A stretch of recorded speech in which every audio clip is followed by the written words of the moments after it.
Hello, welcome to the Football Bloc. My name is Brandon, and today I'm back, and I'm going to give you my reaction to the playoffs for the 2025-2026 Champions League season. So if that sounds interesting, let's hop right into it.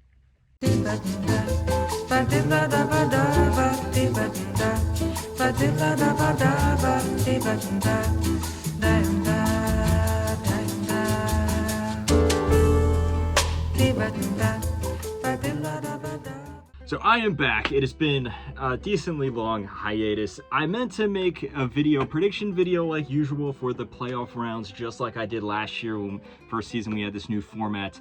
But I just didn't have the time. Life got in the way, a whole bunch of stuff. I actually was going to do a midway prediction. So after the first week of half of the games, do a prediction for the next half. Again, stuff just got in the way. But I'm back. I'm going to make a video here reacting to the playoffs and before we go on to the round of 16 and my predictions there. So let's look back at each of these matchups here, see what happened, and even though I didn't do a prediction video, I did have predictions set. I had a whole bunch of notes ready, I had a whole thing prepared. So I'll mention my predictions and see how accurate they were. So let's start off with the first matchup we're going to look at here. We had Benfica versus Real Madrid, two teams that have a lot of history going back to the beginning of the Champions League. This matchup here had a lot of stuff going on. There's a bunch of stuff that we're not going to get into just for the sake of time for this video here. But in terms of what happened on the pitch, this matchup, I thought, was one that wasn't easy for Real Madrid. I think that, especially when you look at when these two teams played each other in the group phase, where Benfica was able to get that surprise victory there, there was a lot of holes in this Real Madrid defense that have been exposed many times by many teams throughout the season. And Benfica was a threat numerous times throughout this time, but when it comes down to it, you got Real Madrid in the Champions League. It's very hard to see a result going in the opposite direction, especially over the course of the two legs here. Like I said, Benfica, they were a threat at many points of this matchup here, but at the end of the day, Real Madrid just have a much more talented team. And this Benfica side, there's a lot of stuff going on behind the scenes, especially, Jose Mourinho just came in midway through the season. He's still trying to find the best way to utilize this squad. He's stabilized things fairly well, in my opinion, but there's, it's ultimately not his team. And despite the fact that Real Madrid, their defense is pretty poor, and despite the fact that their attack doesn't always work together, they have so much talent, especially in the attacking third of the field, that in a matchup like this, it's going to pull them through. My prediction was that it was going to be 4-2. I thought, essentially Real Madrid is just too talented for Benfica to really make a dent here. And that's ultimately what happened. That characterization of the match is pretty accurate. The aggregate score was 3-1 though, so fairly close as well. The next matchup we're going to look at is Galatasaray versus Juventus. And this ended up being, in my opinion, the most exciting matchup of this round. And there was some other ones here that were some classics, some Champions League classics here. This one, it was super controversial in the first game where, there's all these refereeing decisions that Juventus fans are claiming didn't go their way, both in the first leg and the second leg. But the first leg, though, despite the fact that Juventus were able to grab a 2-1 lead after two really good goals from Koopmeiners, they completely collapsed in the second half, and they ended up falling 5-2 to Galatasaray. They tried really hard to mount a comeback, and they had a bunch of stuff going against them, such as a red card in that second leg there. And they did win on the night. They did win 3-2. On aggregate, it was not enough to push them through. It went all the way to extra time with Osimhen, of all players, scoring the winning goal there. And you have to say, this is a terrible return for Juventus. Yes, I know they're going through several managerial changes over the past year and a half. And look, this is not the most talented Juventus team. And yes, they did almost make a successful comeback. the fact that they conceded 7 goals to Galatasaray and the fact that they're technically not in the knockout round of the Champions League is still very embarrassing. This is a team that's made 2 Champions League finals in the last decade, a team that won 9 Serie A titles in a row, and now they can't even make the round of 16. It must be said, this is still a catastrophic return for Juventus. You can say there's a lot of positives here. Spalletti looks like he has the team going in a good direction, so it remains to be seen how successful that will be, but it's not all doom and gloom, despite the fact that this is a pretty terrible result for them. As for Galatasaray, they played really good, especially in the second half of the first leg there, and it makes sense when you look at their just the squad. They have a very talented squad, one of the most talented squads on paper outside of Europe's top 5 leagues, most talented squad in Turkey as well. That being said, I do think that people are taking a little bit too much from this victory here. A lot of people are saying that, this is the surprise team this season. They can go and make a super farm run. And of course, anything's possible. But I think that this team, they did get a little lucky in this match. Yes, some refereeing decisions, but also I think they got lucky with just Juventus imploding internally. This Galatasaray team, if you look at how they played in the group phase of this, or the league phase, of this Champions League season, they didn't really play all that well. They had a few good wins here and there, in particular a win against Liverpool, but other than that, it's been more poor games than good performances in my opinion. So I don't think we should, go out of control and overrate this team. As for my prediction, you guys gotta believe me, I actually said that Galatasaray would come out on top. I said that they'd win 4-3 on aggregates, and for the same reasons for essentially what happened in this game here. I thought that, they have a talented squad, which on their day, obviously the talent comes through. They can, make a good upset here and there. And then also, I'm not entirely sold on Spalletti's system. And Juventus has a penchant of going out at this stage of the competition. We saw the same exact thing happen last season as well when they went out against, I believe it was PSV they lost to. So, you can choose to believe me or not, but I did say that Galatasaray would come out on top. And look, I say this every prediction video or every prediction cycle when it's, especially at this stage of the competition, there's always one crazy upset that you don't foresee, and I had Galatasaray being that team for this particular round. The next matchup we're looking at here is Borussia Dortmund versus Atalanta. And besides the last matchup we looked at between Galatasaray and Juventus, this actually was the next best tie here. This was super exciting, very back and forth. Atalanta was actually able to pull off a very successful comeback, although it wasn't easy, especially towards the end of that match there.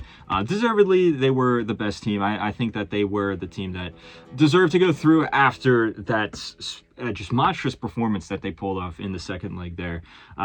The first leg, it was all Borussia Dortmund. They got the job done. Guirassy looked pretty good. He has been consistently showing up for Borussia Dortmund in the Champions League here. Their most, I would say, important player, in my opinion. And Atalanta is not a bad team. No longer do they have Gasperini, but Palladino looks to be continuing that style. But things just didn't work out in the first leg there. But Borussia Dortmund, being typical Borussia Dortmund, imploded in the second leg. And this was really surprising, especially with the fact that Lookman, you would have to say Atalanta's most dangerous player over the past few years, the fact that he went to Atletico Madrid in that same transfer window, the January transfer window here, the fact that Atalanta were able to pull off this comeback victory here, like I said, monstrous performance in the second half. Borussia Dortmund almost made it, almost pulled through. They almost got lucky with that goal from Adeyemi and a few other chances towards the end of the second half. But at the end of the day, Atalanta were the better team that went through. Borussia Dortmund, too many poor mistakes at the back. They were not concise enough there. Night and day performance. And Borussia Dortmund they have a negative connotation, negative reputation for bottling things in the biggest moments here. And unfortunately for them, this will go down as one of the biggest ones there. My prediction was that Borussia Dortmund would come out on top. I thought that it was going to be a pretty tight matchup overall, but I sided with Dortmund because over the past few seasons, Dortmund has done exceedingly well in the Champions League. They have heavily punched above their weight in the Champions League. Of course, in 2024, they made it all the way to the final, despite not playing all that well in the Bundesliga that year. And last year as well, they did pretty well. So I thought that the mentality of this team in the Champions League was strong enough for them to make it past this Atalanta team, which is, not an amazing team, a good team, strong opponent, but not the best team in Italy by any means or something like that.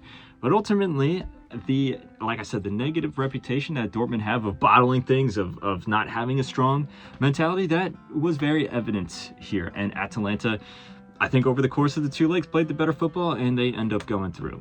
The next matchup we're going to look at, very interesting one. Two French teams. We have Monaco versus PSG. And this was a game that was a lot closer than people thought, me included. PSG still ended up going through, but it was 5-4 on aggregates, and Monaco looked like the team that was going through at certain points, especially in the second half. They almost snatched a win there at the very end. Things should be ringing some alarm bells, I would say. There should be some concern if you're a PSG fan with how close this was, especially when you look at how that first leg went, where Monaco raced to a 2-0 lead. Yes, Monaco did eventually falter. PSG, with the immense amount of talent that they had, were able to push through, make a comeback there, but it was tough. It was very hard for them. And, against a better team that isn't going to be as porous at the back and is going to be more ruthless going forward, there is some concern, you have to say. My prediction was that Monaco was going to get completely torn to shreds.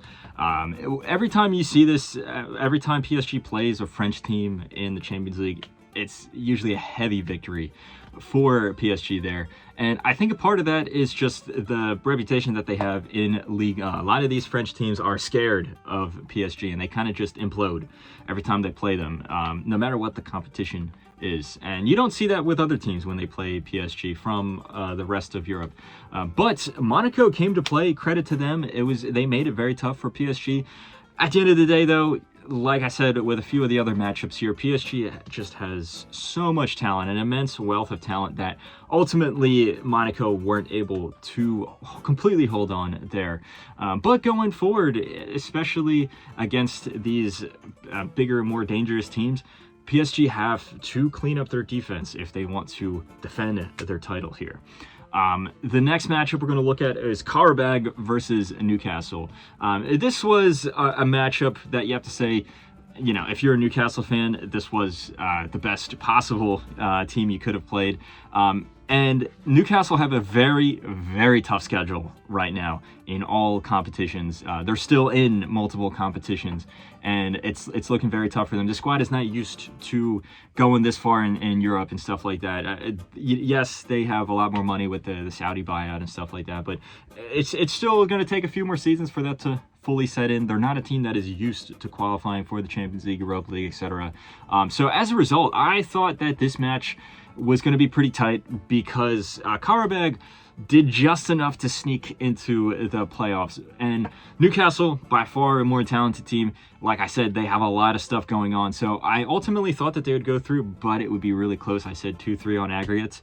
That was not the case. It ended up being 9-3 on aggregate. The first leg in particular there in Azerbaijan, Newcastle tore them up. It was a monstrous victory for Newcastle there. It looks like they're pouring all their effort into the Champions League, which makes sense. At the time of recording this, I believe they're 11th in the Premier League.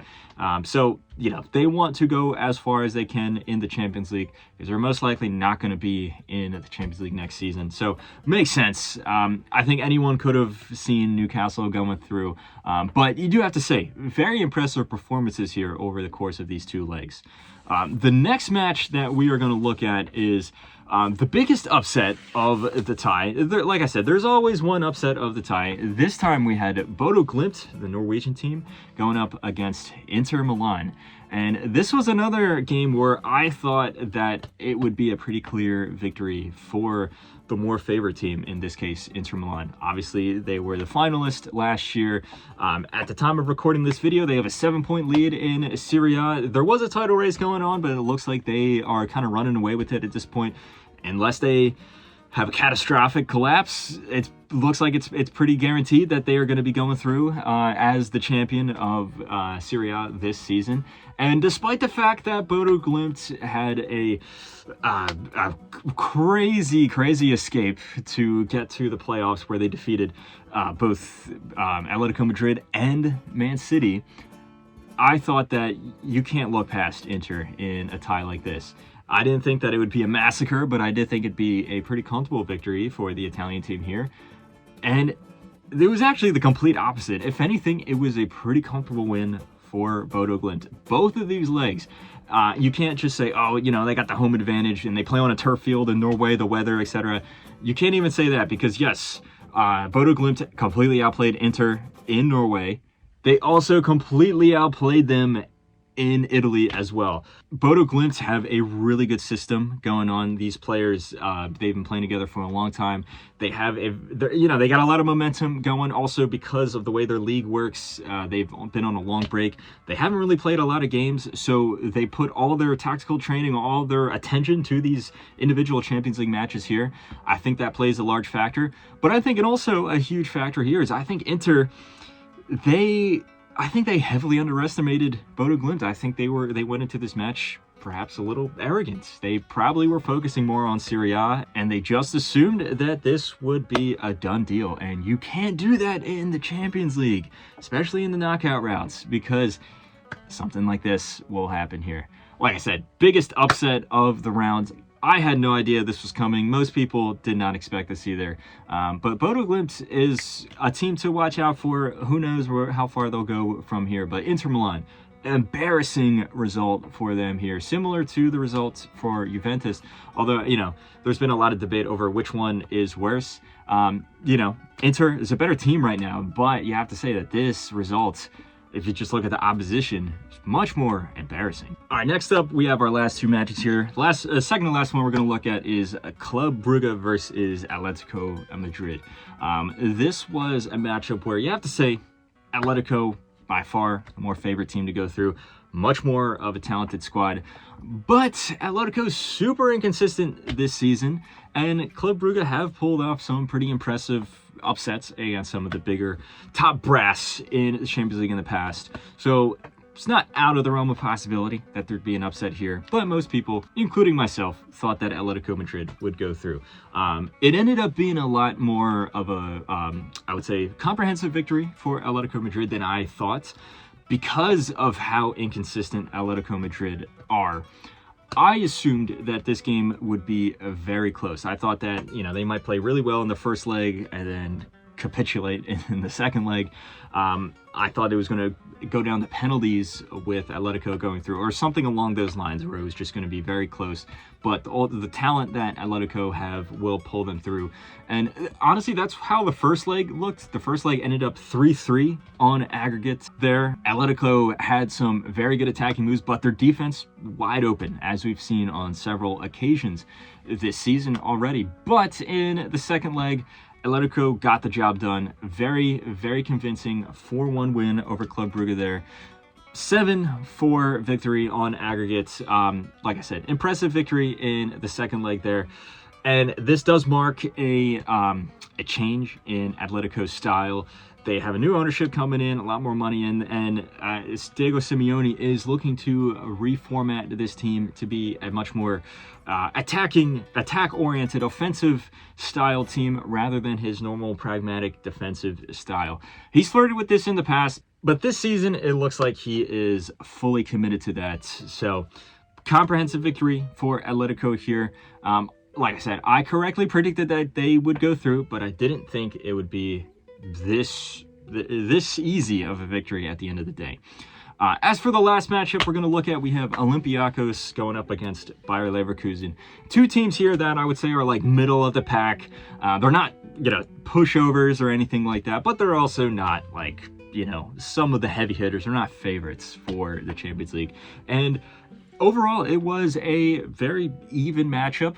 Most people expected it to be pretty even, including myself. I thought that Olympiacos had the edge going into this match, though, and the sole reason why was their manager, Jose Luis Mendilibar. He has done great things with some of the, you would say, weaker teams in Europe recently.